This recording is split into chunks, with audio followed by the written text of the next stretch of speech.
à l'Église catholique avec son mari. Gloire à Jésus pour ses merveilles. Je bénis son Saint-Nom et je dis Amen à tous ces témoignages que nous avons entendus. Bienvenue dans la présence de notre Seigneur Jésus, puisque nous sommes rassemblés en son nom, au nom du Père, du Fils et du Saint-Esprit. Nous bénissons le nom de notre Seigneur qui, en ce jour particulièrement, est mort pour nous, a souffert sa passion, a été mis au tombeau. En ce jour particulièrement, où toute l'Église commémore la mort de Jésus, sa passion et sa mort, nous sommes en deuil, nous sommes attristés, nous sommes endeuillés et nous sommes surtout reconnaissants. Reconnaissants de ce que nous appartenons à un Dieu qui nous a choisis et qui a fait de nous de véritables disciples, serviteurs, rachetés, élus, sauvés. Bien-aimé, tu es sauvé par le sacrifice de Jésus à la croix. On ne le dira jamais assez. Nous sommes sauvés par son sacrifice à la croix. Et ce soir, nous allons, pour clore ce triduum, méditer dans ce parcours, l'immersion dans l'amour de Dieu, le tome 2, méditer un aspect encore, comme on en a l'habitude, un aspect de la sainte passion du Christ, parce qu'il n'y a pas possibilité de parler de l'amour de Dieu sans parler de la sainte passion de notre Seigneur Jésus. C'est à ce niveau qu'il a manifesté son amour dans un langage de souffrance. Alors, prépare ton cœur à écouter encore la parole de Dieu, qui est une source intarissable et qui saura toujours nous combler au-delà de nos attentes. Cette parole qui est esprit, qui est vie, saura encore apporter vie à chacune de nos réalités et à chacune de nos vies. C'est pour ça que nous t'accueillons, toi qui es Père, toi qui es Fils et toi qui es Esprit Saint. Bienvenue au milieu de nous, Dieu Tout-Puissant, Saint-Esprit. Nous t'accueillons et nous te bénissons. Merci de nous honorer de par ta présence, puisque là où 2 ou 3 sont rassemblés en ton nom, toi tu es présent au milieu d'eux. Viens nous combler de ta présence ce soir, Seigneur, puisque en nous rassemblant, nous ne venons pas pour un homme, mais nous venons pour répondre à ton invitation et te rencontrer au travers de ce cœur à cœur, de ce temps que tu as permis et pour lequel auquel tu nous as tous conviés. Je te prie, Seigneur, de répandre ta grâce sur nous, que les lieux où nous nous trouvons soient investis de ta présence, Saint-Esprit de Dieu, afin que nos cœurs soient totalement plongés dans ta présence. Alors, je crois qu'il y a quelques personnes qui vont vivre un niveau de recueillement,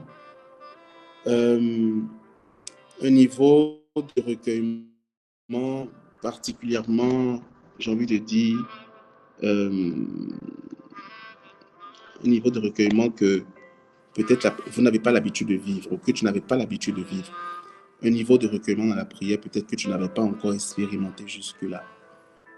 Ne t'étonne pas, si tu te sens super concentré, comme des idées ou des pensées intrusives qui disparaissent, et une telle paix que tu ressens dans ce recueillement. Dieu veut, je crois, nous amener à cette dimension et dans ce recueillement ce soir. Sens-toi libre au milieu de nous, Saint-Esprit de Dieu, et conduis-nous dans la vérité tout entière. Toi qui es Père, Fils et Esprit Saint. Amen. Alors, ma prédication de ce soir ne sera pas longue. Elle ne sera pas longue, elle sera très courte. Donc, je nous prie d'être le plus concentré possible. Notre méditation d'aujourd'hui va prendre source de la parole de l'évangile de Matthieu au chapitre 27, à partir du verset 45 jusqu'au verset 56. Ce passage parle particulièrement de la mort. Je lis rapidement la parole de Dieu. À partir de la 6e heure, l'obscurité se fit sur toute la terre, jusqu'à la 9e heure. Et vers la 9e heure, Jésus clama en un grand cri, Élie, Élie, lama sabachthani, c'est-à-dire, mon Dieu, pourquoi m'as-tu abandonné? Certains de ceux qui se tenaient là disaient en l'entendant, il appelle Élie, celui-ci. Et aussitôt l'un d'eux courut prendre une éponge qu'il imbiba de vinaigre, et l'ayant mise au bout d'un roseau, il lui donnait à boire. Mais les autres lui dirent, laisse que nous voyions si Élie va venir le sauver. Or Jésus, poussant de nouveau un grand cri, rendit l'esprit. Et voilà que le voile du sanctuaire se déchira en deux, du haut en bas. La terre trembla, les rochers se fendirent, les tombeaux s'ouvrirent et de nombreux corps de saints trépassés ressuscitèrent. Il sortit des tombeaux après sa résurrection, entrait dans la ville sainte et se fit voir à bien des gens. Quant aux centurions et aux hommes qui avec lui gardaient Jésus, à la vue du séisme et de ce qui se passait, il fut saisi d'une grande frayeur et dit, vraiment, celui-ci était fils de Dieu. Il y avait là de nombreuses femmes qui regardaient à distance, celles-là même qui avaient suivi Jésus depuis la Galilée et le servaient, entre autres Marie de Magdala, Marie mère de Jacques, et de Joseph et la mère des fils de Zébédée. Parole du Seigneur. Nous rendons grâce à Dieu. Dans ce passage qui nous relate la sainte passion de Jésus, il y a une première chose qui m'interpelle, sur laquelle je vais un peu m'attarder. Il est précisé ici qu'à partir de la 6e heure, l'obscurité se fit sur toute la terre jusqu'à la 9e heure. Et c'est au bout de la 9e heure que finalement, Jésus, en poussant les derniers cris et en disant les dernières paroles que nous avons entendues, va rendre l'âme. Et ce qui m'intéresse, c'est ce qui s'est passé de la 6e heure à la 9e heure. Si vous vous souvenez, dans ce que nous avons eu à méditer hier, parlant justement de la coupe de l'agonie, c'était le thème d'hier, on a parlé de l'agonie en définissant l'agonie comme étant les derniers instants d'une personne qui est en train de trépasser, de mourir. Instant douloureux, instant d'épreuve, simplement parce que le corps, de façon naturelle, cherche à combattre la mort et à échapper à la mort. Et donc, le corps est plongé dans une souffrance, les organes vitaux également dans une détresse. Et cela est associé à différents malaises que la personne vit dans l'agonie. C'est pour ça, si vous avez déjà assisté à une personne qui est en train de partir et qui agonise, c'est difficile à regarder, c'est déchirant parce qu'on voit quasiment la personne dans la détresse et dans un combat qui n'est pas beau, qui brise le cœur. Et l'agonie de Jésus, parlant de ce dont on a parlé hier, pour un petit rappel, cette agonie, Jésus la vivait déjà alors qu'en réalité, il n'avait pas encore été arrêté. Il vivait cette agonie avant son arrestation. Et c'était une agonie réelle, puisque la parole précise que c'était si fort qu'il a eu des sueurs de sang en ce moment précis. Ce qui veut dire en fait que Jésus a connu comme une double agonie, à cause de la dimension de la souffrance qu'il devait endurer. Et aujourd'hui, Jésus est plongé dans cette dernière phase, et donc encore dans l'agonie, parlant de ce qui s'est passé entre la 6e heure et la 9e heure. La 6e heure, c'est midi, la 9e heure, c'est 15 heures. Donc de midi à 15 heures, soit 3 heures de temps, Jésus était en agonie pendant 3 heures de temps, avant de mourir à 15 heures. Son agonie a commencé à 6 heures et s'est achevée à 15 heures où il est décédé. J'aimerais que nous puissions ensemble méditer. Je dis ensemble parce que au même moment que je suis en train de parler, essayez de visualiser, de contempler cette sainte scène en vous, Jésus à la croix, qui commence son agonie à partir de midi. Une agonie qui dure 3 heures de temps. Les 3 heures, j'avais voulu intituler ce thème, le thème d'aujourd'hui, les 3 heures les plus longues de Jésus, de la vie de Jésus. Les 3 heures les plus longues de la vie de Jésus. Vous savez, bien-aimés, lorsque vous vivez une situation difficile, ou lorsque vous traversez un désert ou une épreuve, l'épreuve, à la mesure où elle est difficile, semblera éternelle à vos yeux. Est-ce que quelqu'un a déjà vécu ça? Si tu as déjà vécu ça, lève la main. L'épreuve, à la dimension de la difficulté de l'épreuve que tu vivras, tu auras l'impression, même si ça a duré qu'une semaine, même si ça n'a duré qu'1 heure, 10 minutes, tu auras l'impression que c'est toute ta vie que cela a duré. Tu auras l'impression que cela a duré toute une éternité. Pourquoi? Simplement parce que à partir de ce moment-là, c'est tout ton être, c'est tout ton corps, c'est toute ta dimension humaine qui est plongée dans l'épreuve. Tu ne vois plus rien autour à part la souffrance ou les souffrances rattachées à ton épreuve. Donc, naturellement, il y a à la limite comme pas de répit pour toi. Ça s'enchaîne, les souffrances s'enchaînent, les difficultés s'enchaînent, les combats s'enchaînent, les réalités douloureuses s'enchaînent. Et finalement, cela semble interminable pour toi. C'est ce qui fait qu'on a l'impression que cela a duré toute une éternité. Même si c'est un calvaire qui n'a duré que 1 minute, ça reste les 1 minute et ça restera les 1 minute les plus longues de ta vie. Jésus donc se retrouve dans cette réalité où il entre en agonie à partir de midi jusqu'à 15 heures. De midi à 15 heures, bien-aimés, contemplons et imaginons ce qui a bien pu se passer. Faisons un tout petit récapitulatif.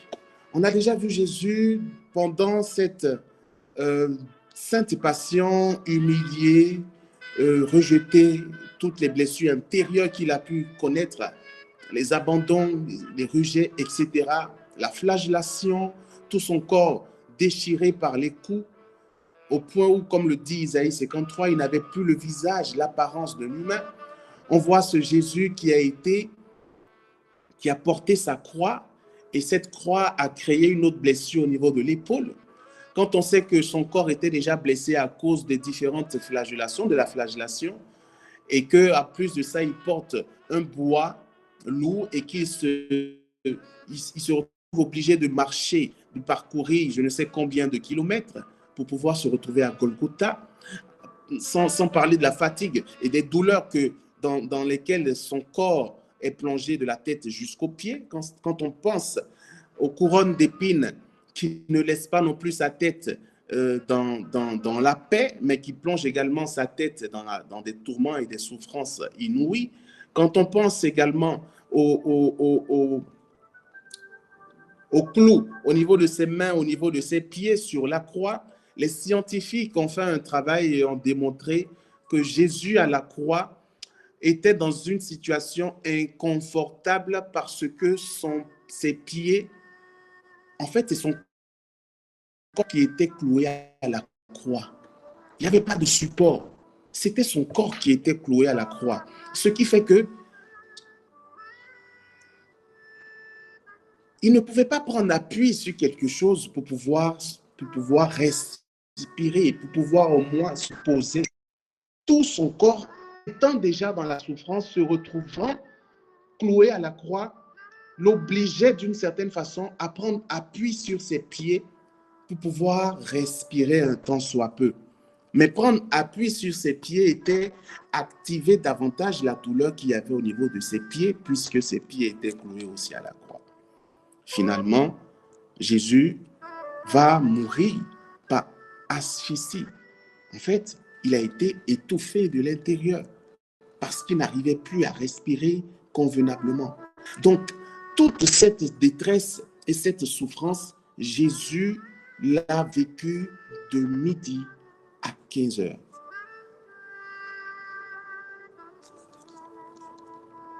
de midi à 15 heures. 3 heures et 3 heures les plus longues, où tu as le temps, où Jésus a le temps comme de mijoter. En fait, c'est un peu, vous savez, lorsque tu reçois, je ne sais pas si tu as déjà fait cette expérience, mais lorsque tu reçois un coup violent, par exemple, sur une partie de ton corps, le coup en fonction de la violence tu ne sentiras pas tout de suite la douleur. Ton corps ne va pas tout de suite réagir face à la douleur, mais ce sont les minutes qui suivront qui vont te réveiller et t'amener à comprendre que tu viens de recevoir un coup très violent. En fait, c'est quelques secondes, quelques minutes après le coup que tu commences à ressentir toute la douleur que t'a infligé ce coup. Et Jésus, donc, à la croix ainsi, c'est en ce moment-là qu'il revit à la limite chacune des douleurs, chacune des souffrances, chacun des tourments qu'on lui a infligés. Il a le temps de les revivre et de les vivre, j'ai envie de dire, encore plus parfaitement. Et pendant ce temps, la foule ne lui a pas laissé un moment de répit, puisque la foule va continuer de nous presser. Et une oppression, bien aimé, va également produire une douleur dans la chair. Une oppression, quand tu es oppressé par quelqu'un, c'est à la limite, c'est comme un tourment. Ça te tourmente. La personne te tourmente par son oppression. C'est pas agréable. Et pour ajouter douleur et souffrance sur souffrance, la foule continuait de l'oppresser. Oh, il appelle Élie. Il n'était même pas capable. En fait, la foule n'était même pas capable de le laisser pousser ses cris de détresse. Laissez le gars au moins soupirer dans sa douleur. C'est comme un enfant que tu frappes. Et naturellement, il pleure et tu lui interdis de pleurer. Tu lui demandes de fermer sa bouche. Comme si tu lui demandes de ne pas avoir mal alors que tu lui infliges une souffrance. Et là encore, Jésus ne peut pas s'exprimer et pousser ses cris de détresse comme bon lui semble. Il crie Élie, Élie, là-bas, Sabatani, mon Dieu, pourquoi m'as-tu abandonné? Et là encore, on l'outrage. Oh, il appelle Élie. On verra s'il viendra le sauver. Il appelle Dieu. Jusqu'à la dernière seconde sur la croix. Souffrance sur souffrance. Et vivre ça pendant ces 3 heures d'affilée. Bien aimé, ce sont les 3 heures les plus longues de la vie de Jésus.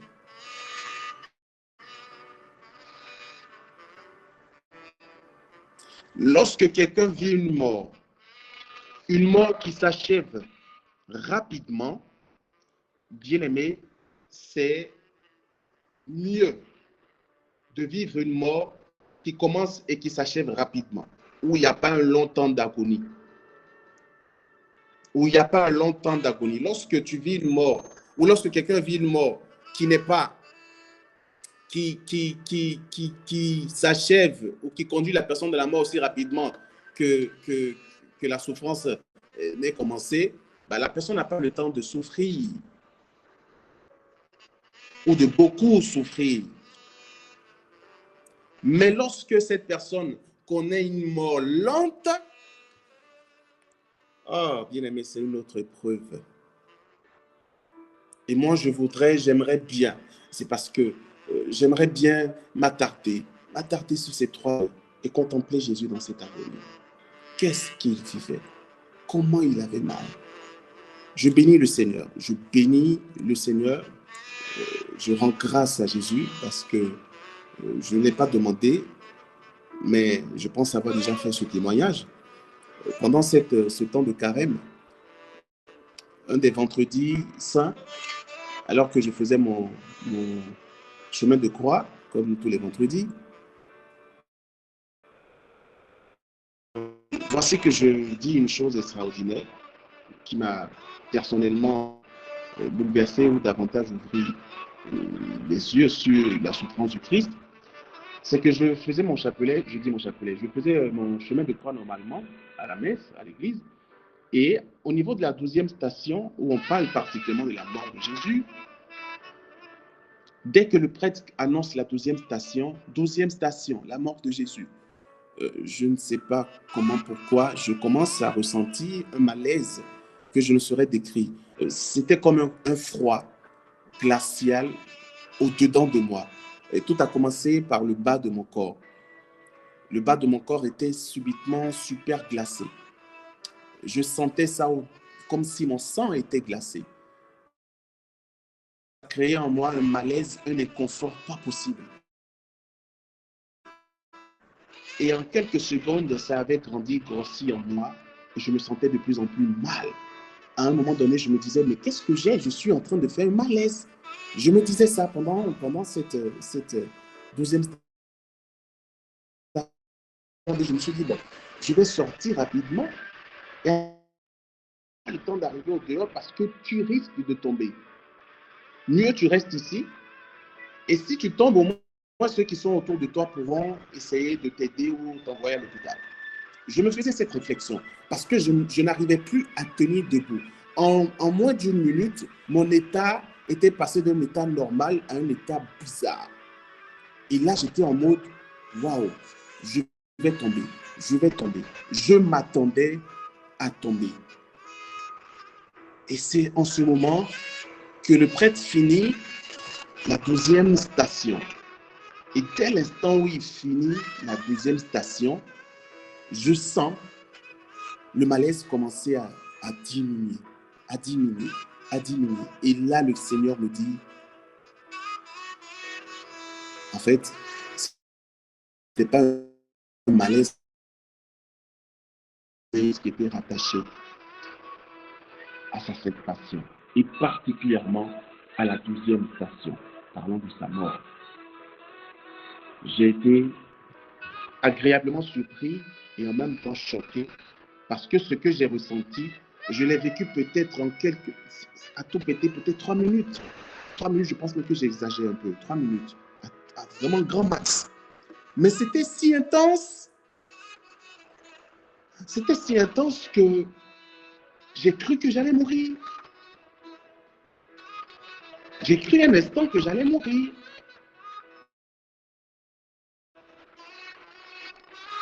Je n'ose donc pas imaginer, bien-aimé, 3 heures qu'il a eu à faire dans cette agonie, sans compter que les autres heures n'étaient pas des heures de répit. Les autres heures n'étaient pas des heures de répit. Ce n'étaient pas des heures calmes. Ce n'étaient pas des heures douces. Ce n'était pas douces. Ce n'étaient pas des heures paisibles. Non, avant même son arrestation, il était déjà en agonie. Pendant ou après son arrestation, la souffrance a continué. Les souffrances ont continué jusqu'à sur la croix. Et les 3 heures qui suivent sa mort, ou qui précèdent du moins sa mort. Donc, aucunement il a eu la paix. Moi, j'ai vécu un petit quelque chose pendant 3 minutes et j'étais dans tous mes états. Je n'ose pas imaginer ce qu'il a vécu pendant ces 3 heures, les 3 heures les plus longues de sa vie. Béni soit ce Jésus. Je ne sais pas d'où lui est venue cette force. Chaque fois que je pense à sa sainte passion ou à un élément de sa sainte passion, je me pose la question, mais d'où lui venait cette force? Comment a-t-il pu faire pour aller jusqu'au bout? Comment a-t-il pu gérer toute cette souffrance, vivre toute cette souffrance, accepter toute cette souffrance? Bien-aimé, pendant ces 3 heures d'agonie à la croix, nous pouvons être sûrs d'une chose, c'est que Jésus était fier de ce qu'il accomplissait. Et s'il y a une chose, je le crois, qui a conduit ou qui a été une force pour Jésus dans ce combat ou dans cette marche vers la mort, c'est le simple fait de savoir que c'est ce qui allait te sauver toi et me sauver moi. Le but de ce sacrifice étant la vie éternelle qu'il nous accorde, son désir de nous accorder cette vie éternelle était plus grand que sa peur de souffrir. Oh, amen. Tu peux répondre amen à ça. Son désir de nous sauver, de nous accorder la vie éternelle était plus grand que sa peur de souffrir. Et bien aimé, dans la suite de ce passage, Jésus va pousser un grand cri, Eli, Eli, lama sabachthani, ce qui veut dire mon Dieu, pourquoi m'as-tu abandonné? Et je pense l'avoir déjà dit dans certaines de mes prédications. Jésus n'a pas, au plus profond de lui-même, pensé que Dieu l'avait abandonné. Non. Parce que lui-même sait que le Père ne peut pas l'abandonner. Mais il arrive des moments où tu vivras des épreuves. Et c'est ce que Sainte Thérèse appelle la nuit de l'esprit. Ce sont des moments où tout homme connaît, ou connaîtra, où tout homme arrivera à un moment donné, peut-être se retrouver moment. Ce sont des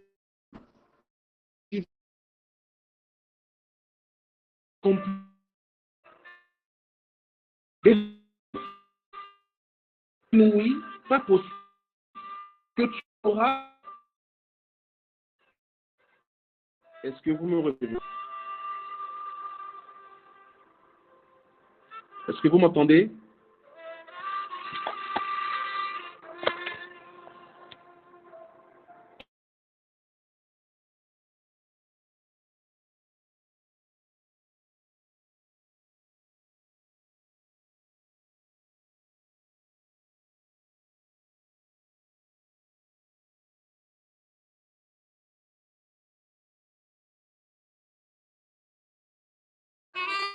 Est-ce que vous me recevez mieux?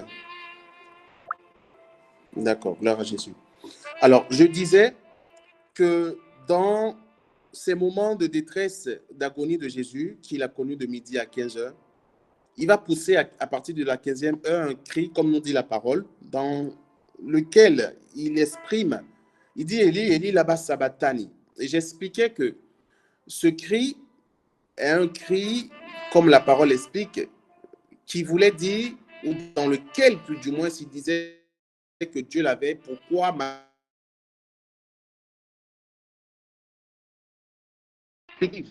dans la vie d'un homme, et à cause des épreuves, des difficultés, des combats que tu vivras, tu auras parfois l'impression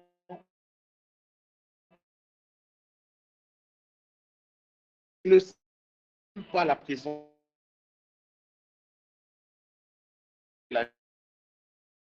Tu prieras, rien ne se passera. Peut-être avant, il te suffit de faire le signe de la croix pour être rempli du Saint-Esprit. Mais dans cette nuit de l'Esprit, comme l'appelle Sainte Thérèse, la décrit Sainte Thérèse, de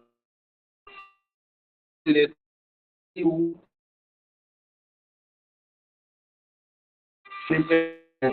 tout seul, tu as l'impression que tu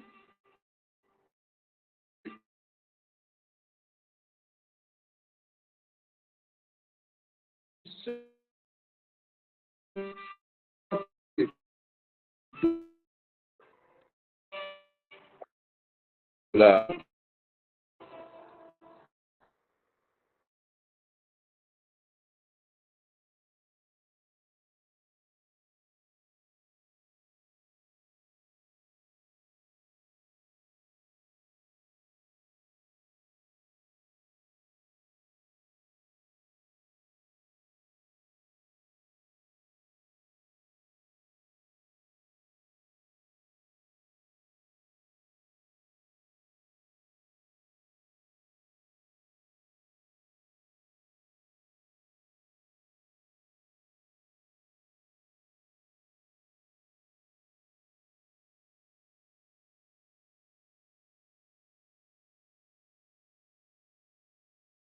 Est-ce que vous me recevez?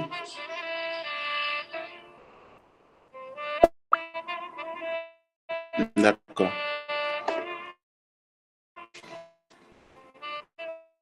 Je parlais de la nuit de l'esprit. Saint-Thérèse décrit cette phase, ce moment de la vie de Jésus à la croix qui dit Élie lama sabachthani, mon Dieu, pourquoi m'as-tu abandonné? Elle l'a défini comme étant, ou elle le définit parlant de ce moment, comme étant la nuit de l'esprit. Et la nuit de l'esprit, c'est un moment dans la vie d'un homme où dans les épreuves, dans les difficultés que tu traverses, tu as l'impression que Dieu est absent. Tu as l'impression que Dieu n'est plus là. Tu ne sens même plus la présence de Dieu comme tu en avais l'habitude. Tu auras beau, tu pries, mais tu as l'impression que Dieu t'a quitté, comme si Dieu n'est plus à tes côtés. Et c'est encore plus une souffrance.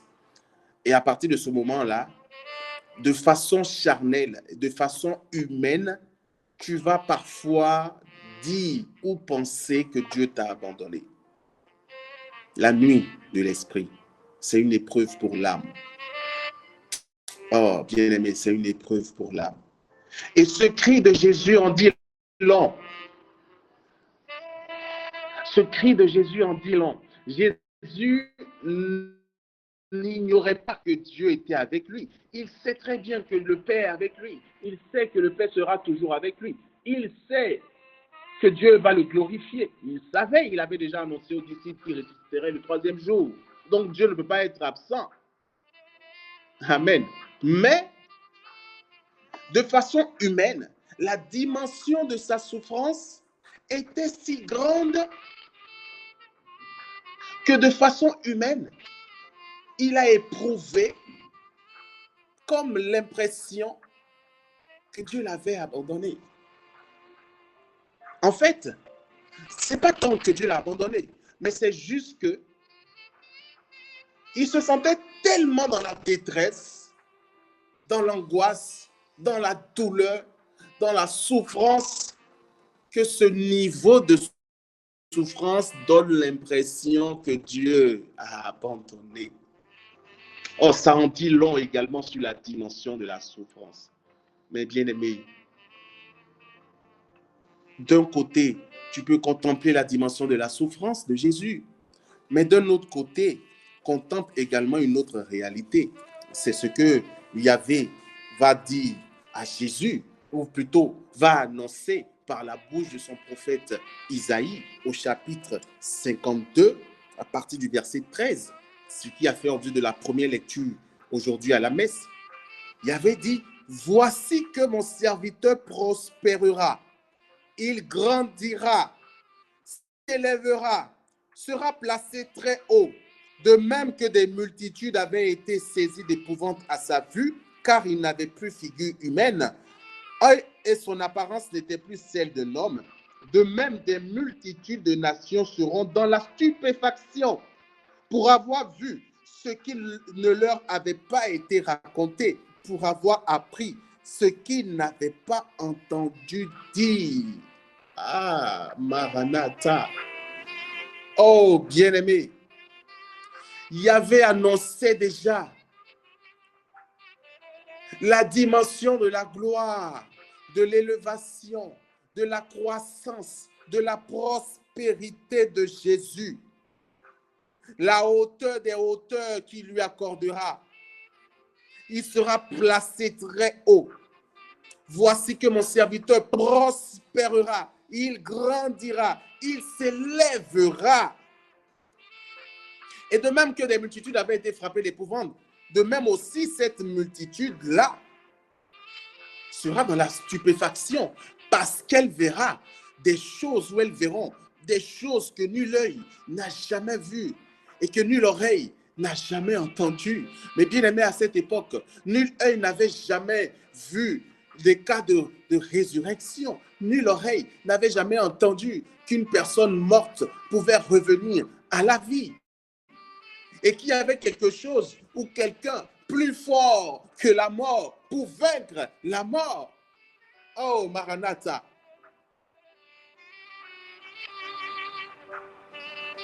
Et il y avait annoncé déjà, comme je le dis, par ses paroles prophétiques, qui n'abandonnait pas et qui n'abandonnerait jamais son fils à la mort. ou entre les mains de la mort. Oh, béni soit ce Dieu Tout-Puissant qui n'a pas abandonné son Fils au séjour de Séol, mais qui est venu l'arracher à la mort, lui démontrant sa force et l'a élevé.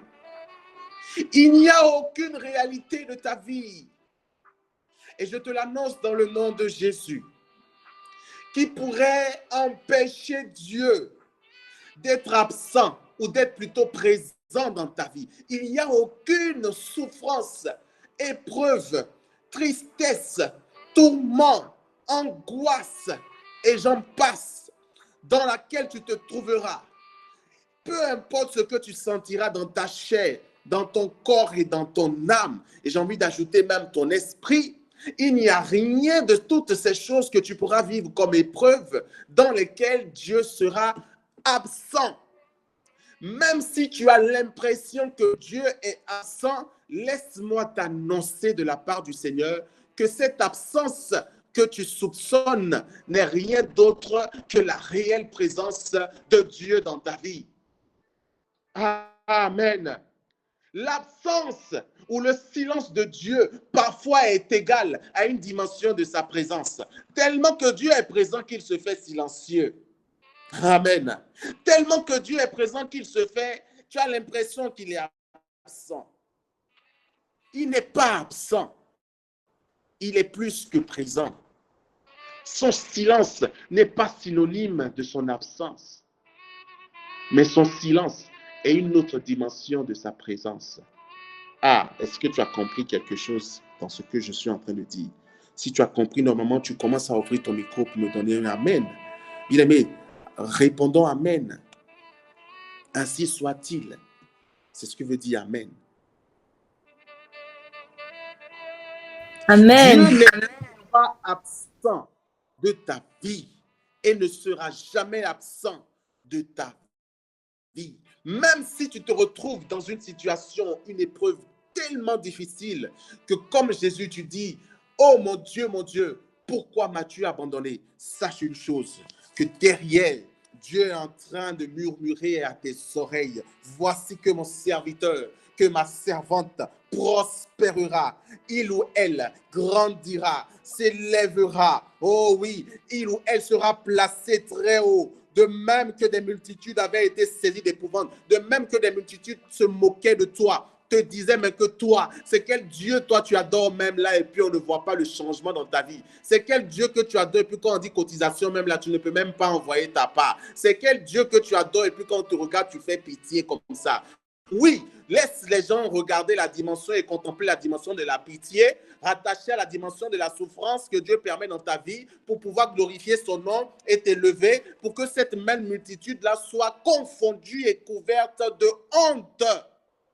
Car de même qu'ils étaient frappés d'épouvante, de la même façon, cette multitude également sera dans la stupéfaction, car elle verra des choses dans ta vie que nul œil n'a jamais vu et que nulle oreille n'a jamais entendu,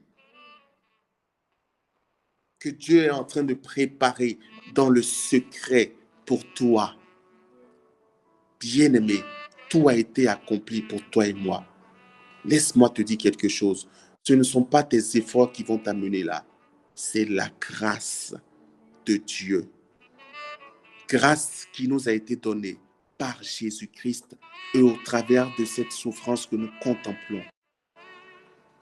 Tout a été accompli par ce héros de tous les temps. Oh, Jésus est mon héros.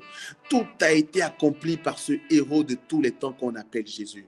Pour que toi, tu bascules dans la dimension des choses que nul œil n'a jamais vues et que nulle oreille n'a jamais entendues. Car la mort de Jésus que nous contemplons n'est rien d'autre que la mort des œuvres qui doivent mourir, des choses qui doivent mourir dans ta vie et qui n'ont pas leur place dans ta vie. Cette mort de Jésus n'est rien d'autre que la mort de la maladie dans ta vie, la mort de la stagnation, la mort de la tristesse, la mort de l'angoisse, des oppressions, des persécutions, la mort des tourments, la mort de tout ce qui est situation qui n'aboutit pas, qui ne s'accomplit pas, des réalisations qui n'aboutissent pas. Bref, ajoute tout ce que tu veux. La mort de l'échec dans tes études, la mort de l'échec dans ta dimension financière. Mais toute cette dimension de mort, Jésus est décédé avec ça. Tout ça est mort.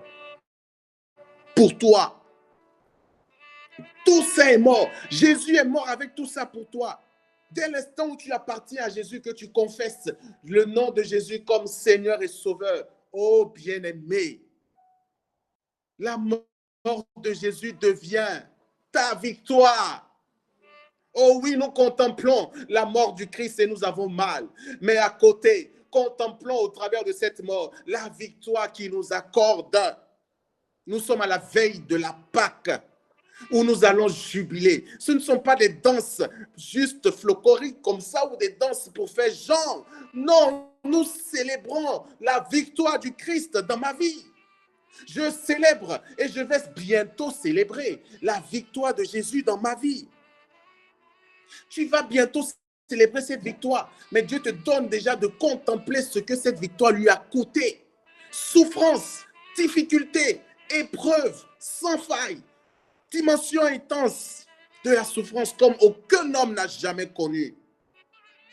Bien-aimé, c'est quel homme qui mérite ton cœur? C'est quel homme qui mérite ta vie? C'est quel homme qui mérite ton temps?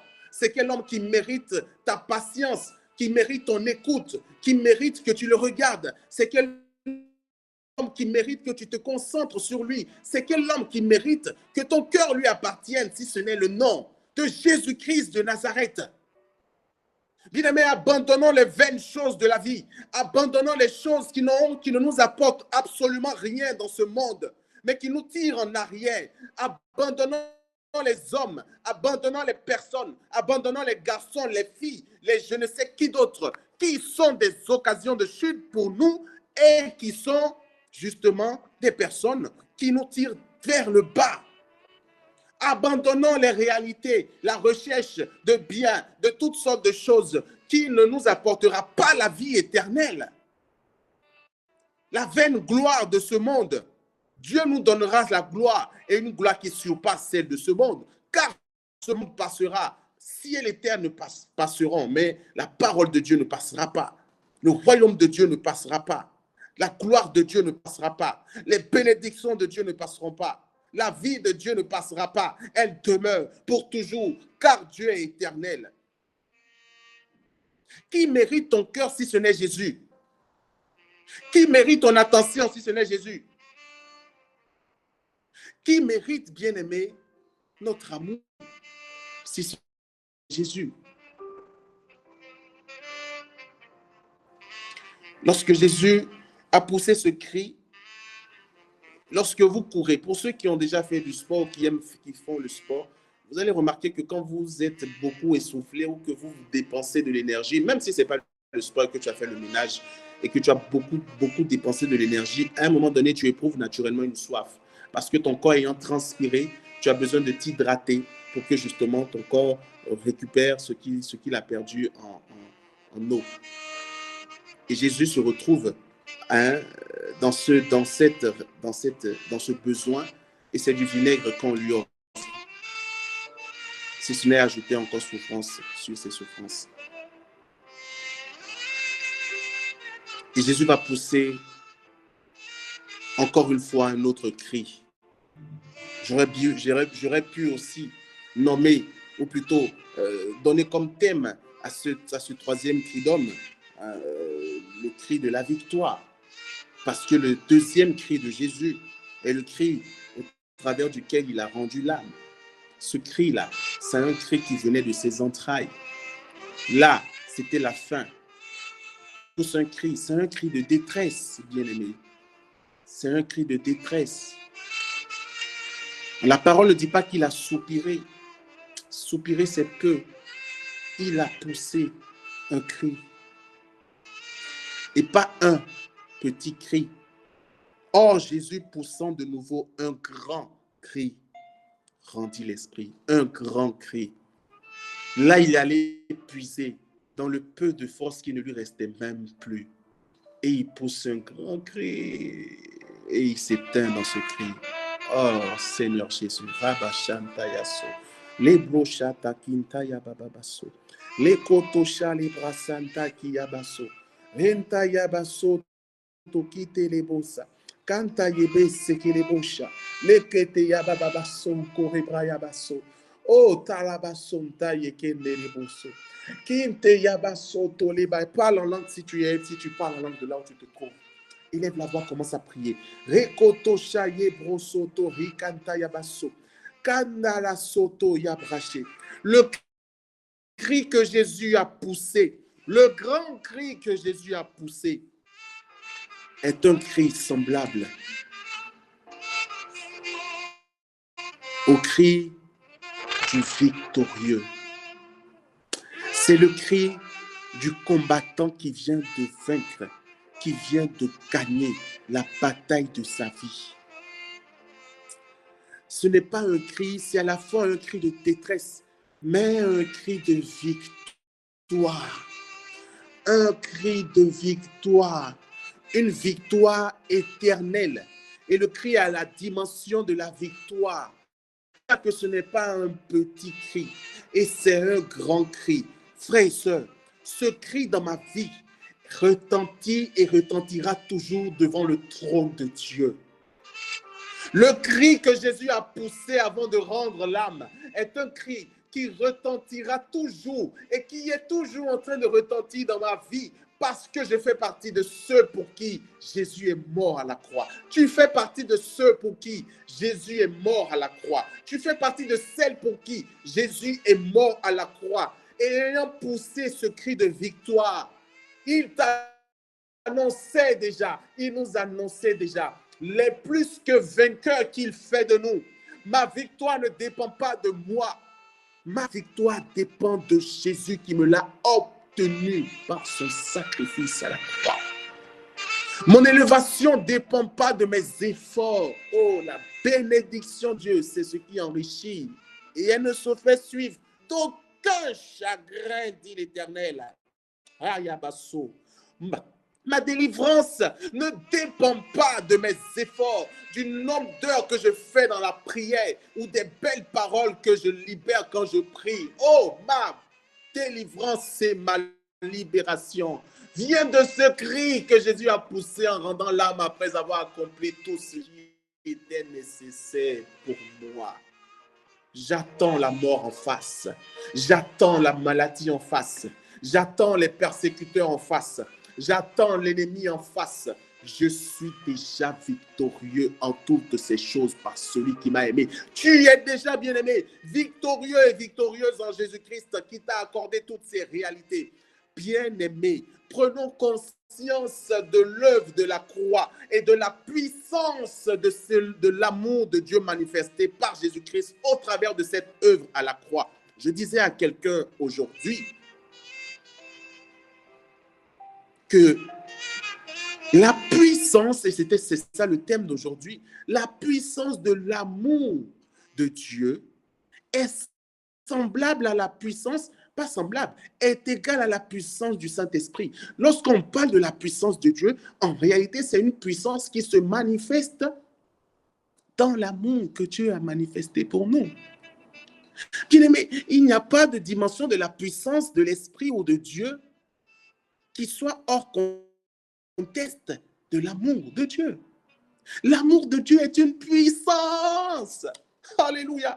L'amour de Dieu est une puissance. Il suffit de regarder toutes les souffrances de Jésus pour comprendre que son amour est puissant. Il suffit de regarder tous les combats, les chutes, combien de fois il est tombé, il s'est relevé. En fait, il suffit de contempler toute cette panoplie de souffrances inouïes qu'il a subi, supporté, pour comprendre la dimension pour voir dans le miroir le reflet de cette souffrance, la dimension de la puissance de son amour. C'est parce que son amour est puissant qu'il est allé jusqu'à la croix. C'est parce que son amour est puissant qu'il a souffert encore et encore. C'est parce que son amour est puissant qu'il ne s'est jamais lassé de continuer à souffrir. C'est parce que son amour est puissant que les clous ne l'ont pas arrêté. C'est parce que son amour est puissant, bien aimé, que la flagellation ne l'a pas fait fuir de cet objectif. C'est parce que son amour est puissant que les crachats ne lui ont rien dit. Il n'a même pas tourné sa face au crachat. Il n'a pas détourné son dos au coup de fouet. Il leur a donné volontairement le dos et leur a donné volontairement sa face, sa sainte face, pour qu'on crache et qu'on le fouette. Parce que son amour pour toi est puissant. Je parle au cœur de quelqu'un. Son amour pour toi est puissant.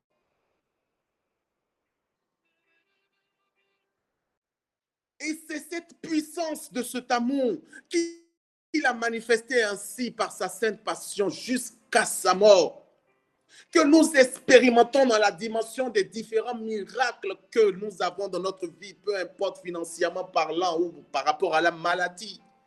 Mais ces différents miracles viennent de la dimension de sa puissance, la puissance de son amour.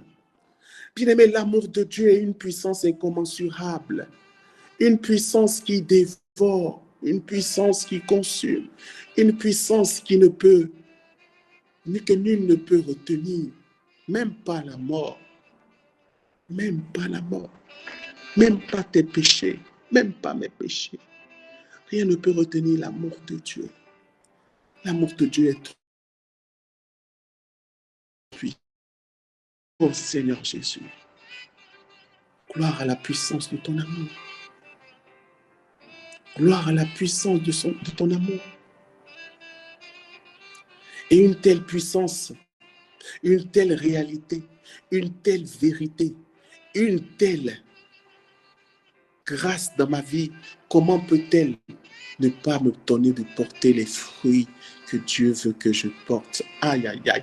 Comment cet amour ne va-t-il pas arroser ma vie et la faire fleurir encore et encore? Comment cet amour ne va-t-il pas libérer, briser les chaînes de ma vie? Et je prie pour quelqu'un dans le nom de Jésus, que toute chaîne de ta vie soit brisée aujourd'hui encore dans la mort de Jésus, au nom puissant de Jésus-Christ de Nazareth.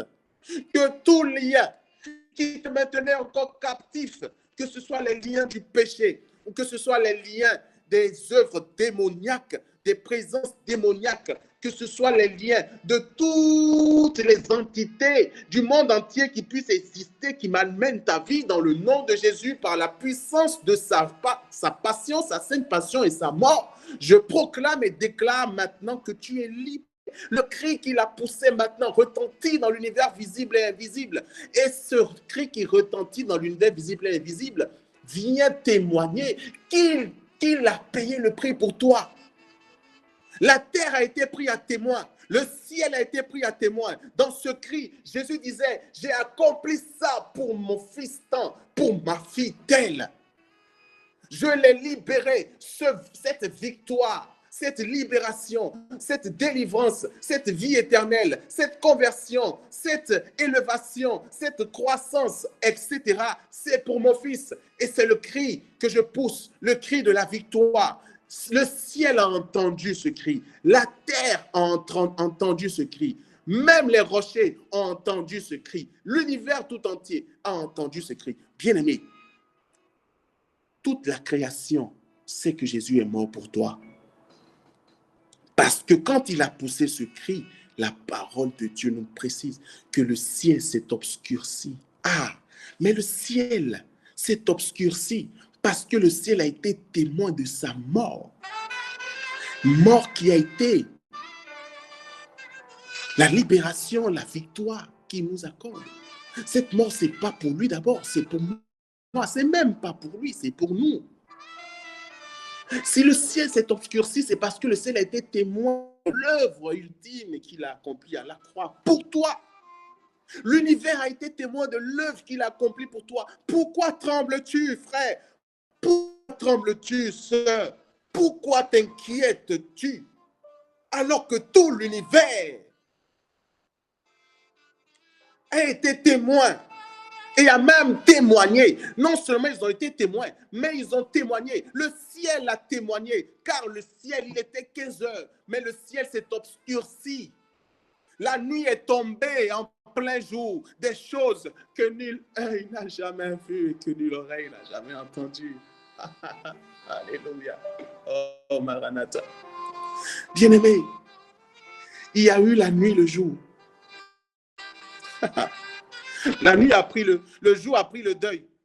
Le ciel s'est obscurci simplement parce qu'il a témoigné de ce que Christ, le roi des rois, est mort.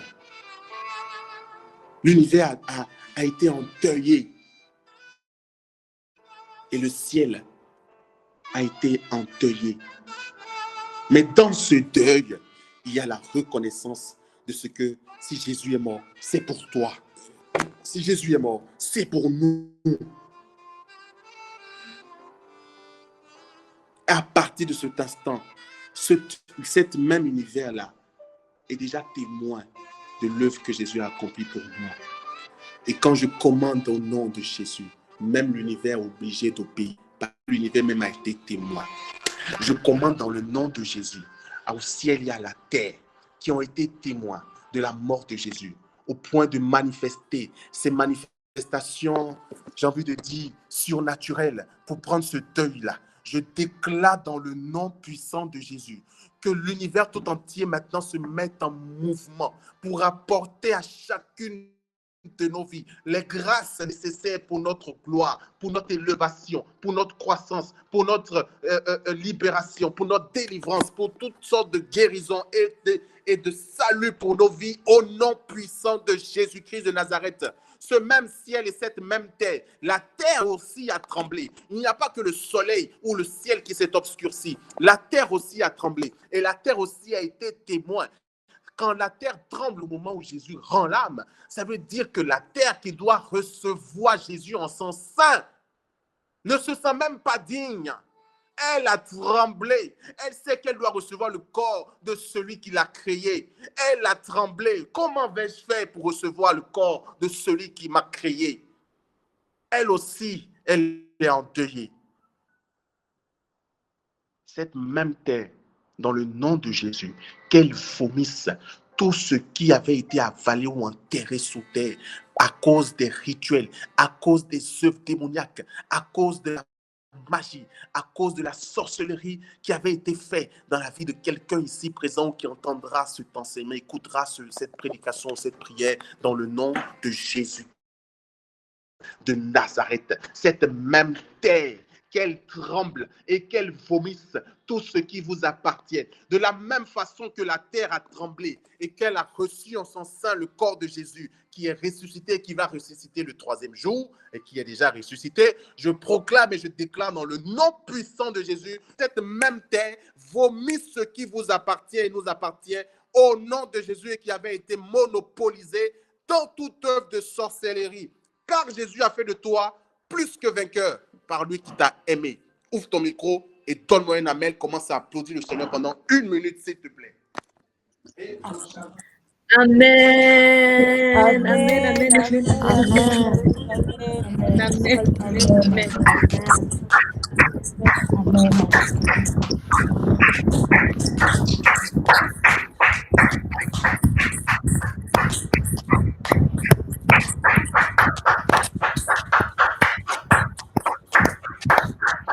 Bénis le nom de Jésus, ta mort à la croix. Bénis son Saint-Nom pour ce qu'il a accompli pour toi. Le salut qu'il t'a apporté à ta vie, à tes réalités, la victoire qui est la tienne, la santé, la prospérité, l'élévation, le salut par excellence. Bénis son Saint-Nom. Quand il a fait de toi un peuple racheté par sa mort. Il a fait de toi un peuple délivré et libéré par sa mort. Il a fait de toi un peuple totalement restauré par sa mort. Oh oui, il a poussé le cri de la victoire parce que ce cri-là a résonné. Le cri par lequel il atteste une fois de plus avant de rendre l'esprit que tout a été accompli pour toi. Oh, béni soit ton Saint-Nom, toi qui vis, Seigneur, et qui es de toute éternité. Béni sois-tu pour ta mort. Oh oui, j'ai mal pour ta mort. Je souffre pour ta mort. Mais je me réjouis pour cette œuvre admirable au travers de laquelle tu m'accordes ton salut. Gloire à toi, Jésus. Nul n'est comme toi sur la terre, dans les cieux et sous la terre. Nul ne peut se comparer à toi, car tes œuvres sont admirables, tes œuvres sont puissantes, tes œuvres sont glorieuses et merveilleuses. Oh, ta beauté, Seigneur, me dépasse et la puissance de tes actes m'épate. Gloire à toi, Jésus. Gloire à toi éternellement pour ta mort. Gloire à toi pour tes souffrances. Gloire à toi, Seigneur. Oh oui, je sais, je reconnais ta souffrance. Mais en même temps, je sais, je reconnais, Seigneur, oh, avec moi, je suis avec toi, je suis mort également pour revenir à la vie, Seigneur, en cette année. Entrer dans les dimensions des saisons, des promesses que tu as établies pour ma vie. Louange et gloire à ton Saint-Nom, car je sais que cette année ne se passera pas comme les autres années. Oh, gloire à toi, car de toute éternité, je suis victorieux. Je t'en supplie, prends la position qui te sied, mais élève la voix, ne te tais pas, crie et prie. Ouvre la bouche et prie. Si tu veux laisser ton micro ouvert, ouvre ton micro. L'intercession a déjà commencé depuis. Les bossana la yasho totoso.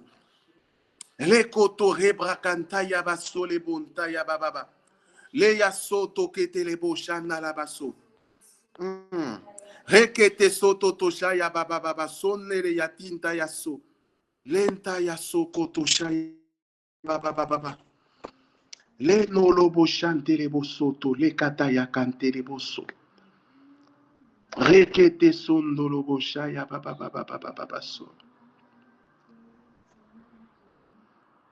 Oh, louange et gloire à ton Saint-Nom.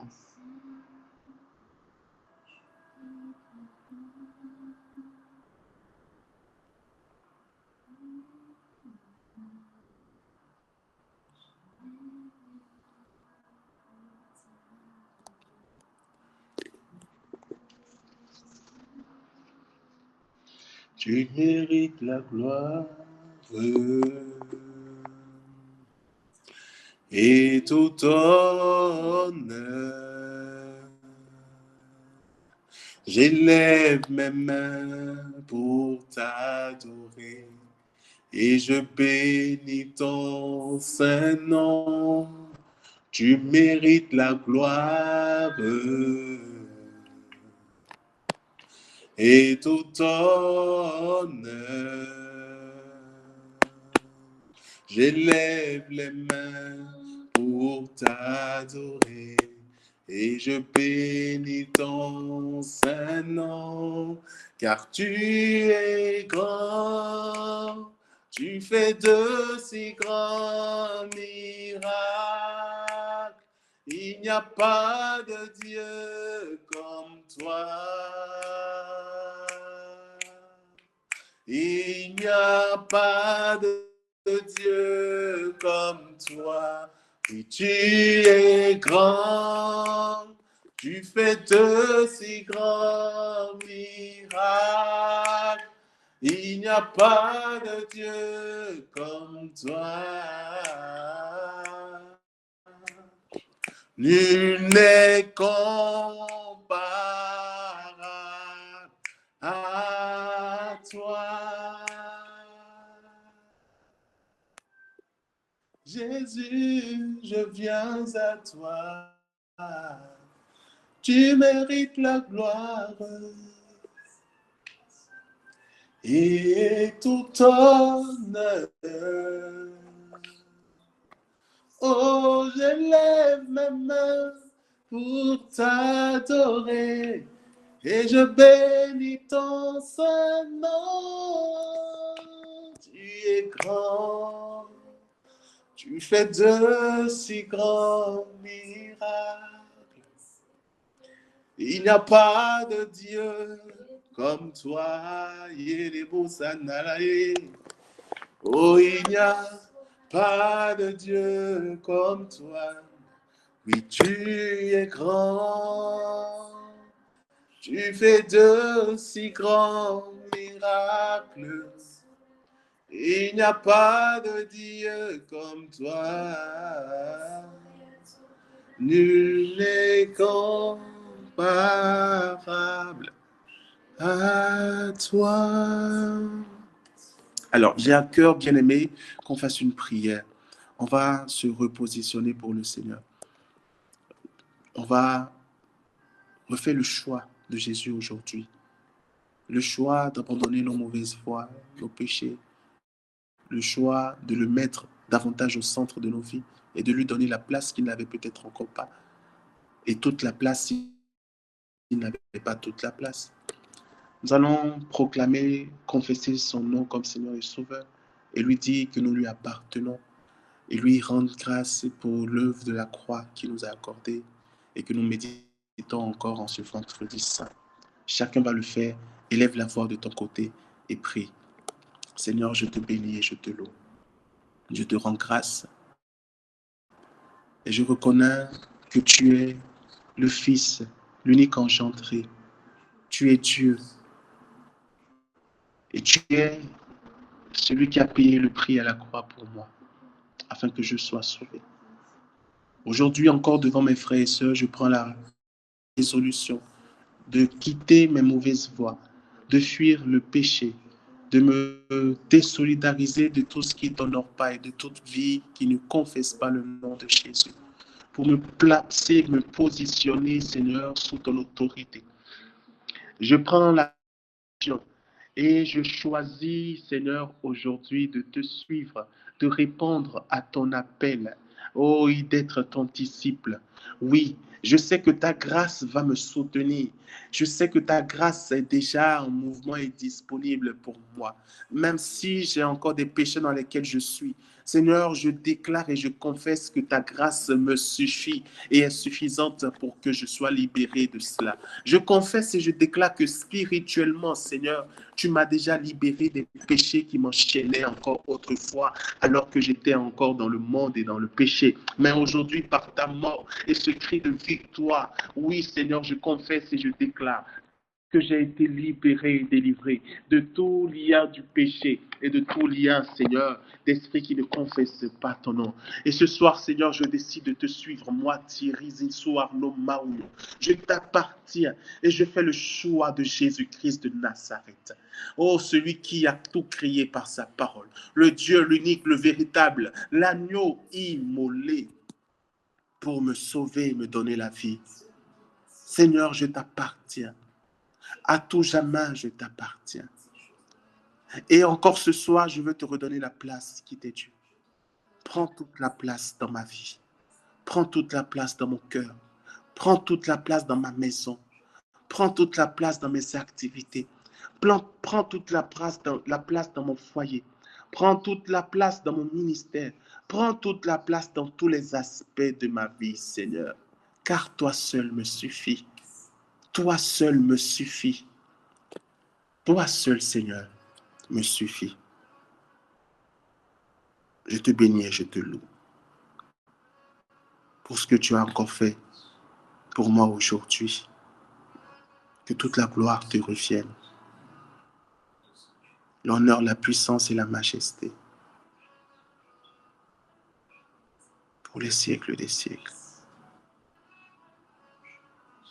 Et avec la Vierge Marie, qui était au pied de la croix, avec notre mère qui souffrait avec Jésus, car son cœur était transpercé de la souffrance que vivait et subissait son fils. Jésus, en posant le regard sur elle à la croix avant de mourir, nous l'a donné comme cadeau. Unissons nos cœurs au cœur immaculé de Marie pour traverser et vivre cette douloureuse épreuve, ce deuil, en communion avec notre mère que Christ nous a donné à la croix. Dans le silence des jours à venir et dans l'assurance, la confiance d'un avenir meilleur par la résurrection de Jésus. Pour cela, nous allons faire une dizaine de Je vous salue Marie. Une dizaine spontanée. Si tu sens l'envie, tu ouvres ton micro et tu commences avec la première dizaine. Je vous salue Marie, pleine de grâce. Le Seigneur est avec toi. Tu es bénie entre toutes les femmes. Et Jésus, le fruit de tes entrailles, est béni. Sainte Marie, Mère de Dieu, priez pour nous pauvres pécheurs, maintenant et à l'heure de notre mort. Amen. Je vous salue Marie, pleine de grâce. Le Seigneur est avec vous. Vous êtes bénie entre toutes les femmes, et Jésus, le fruit de vos entrailles, est béni. Sainte Marie, Mère de Dieu, priez pour nous pauvres pécheurs, maintenant et à l'heure de notre mort. Amen. Je vous salue Marie, pleine de grâce, le Seigneur est avec vous. Vous êtes bénie et choisie entre toutes les femmes, et Jésus, le fruit de vos entrailles, est béni. Sainte Marie, Mère de Dieu, priez pour nous pauvres pécheurs, maintenant et à l'heure de notre mort. Amen. Je vous salue Marie, pleine de grâce. Le Seigneur est avec vous. Vous êtes bénie entre toutes les femmes, et Jésus, le fruit de vos entrailles, est béni. Sainte Marie, Mère de Dieu, priez pour nous pauvres pécheurs, maintenant et à l'heure de notre mort. Amen.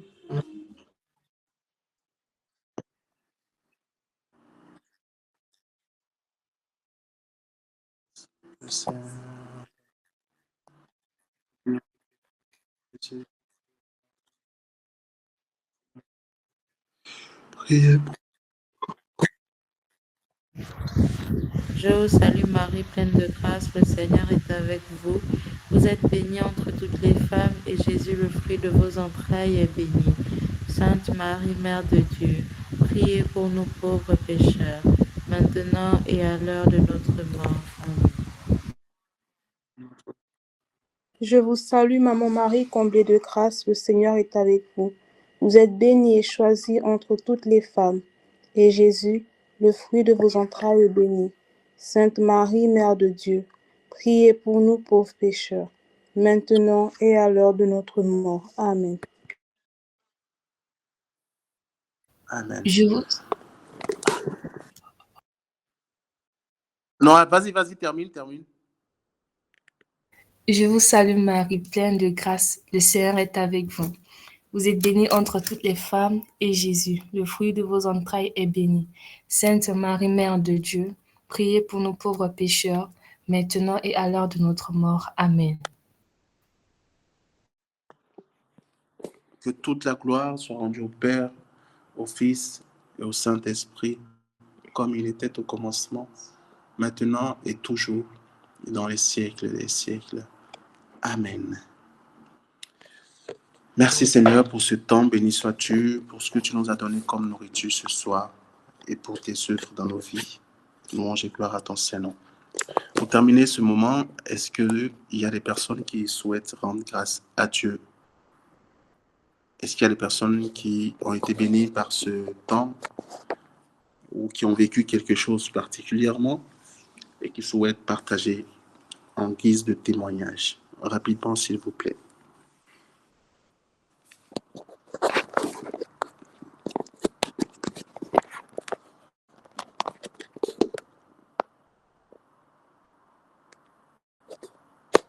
Oui, Coretta, nous t'écoutons.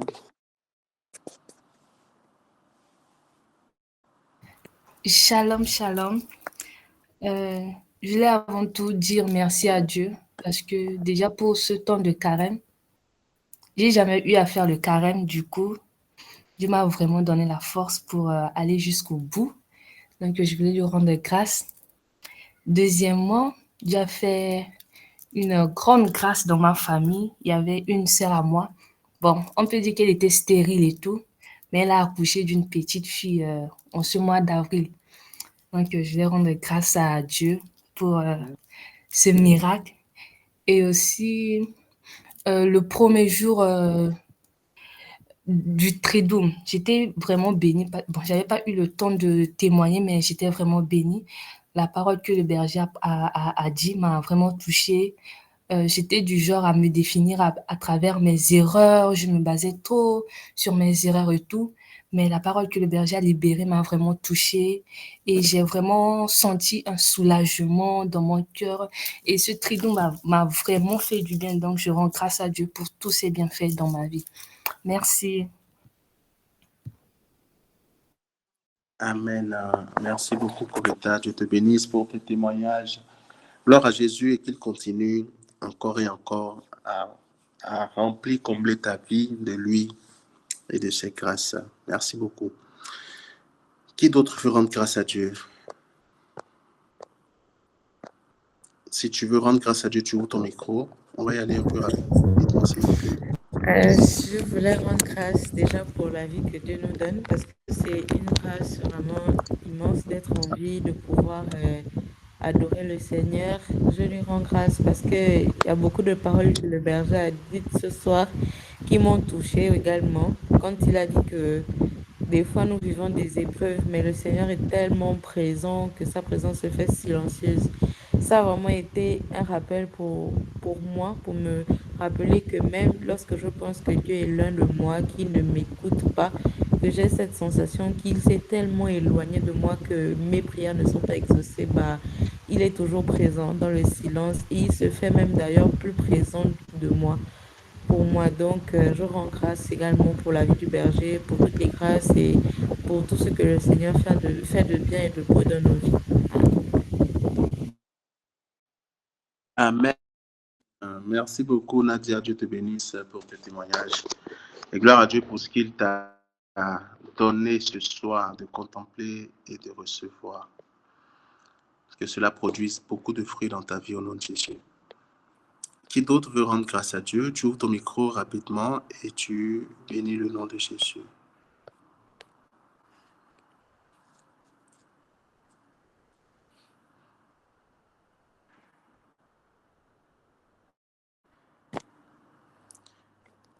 Il n'y a plus personne. S'il n'y a plus personne, on va se séparer. Est-ce qu'il y a encore quelqu'un qui souhaite rendre grâce à Dieu?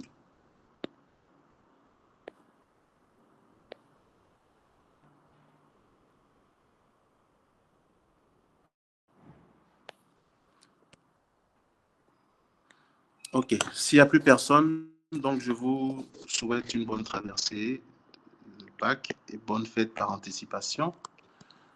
Que Dieu vous bénisse et que sa grâce continue d'opérer. Shalom, shalom et sainte nuit à vous. Merci, bonne nuit. Sainte nuit.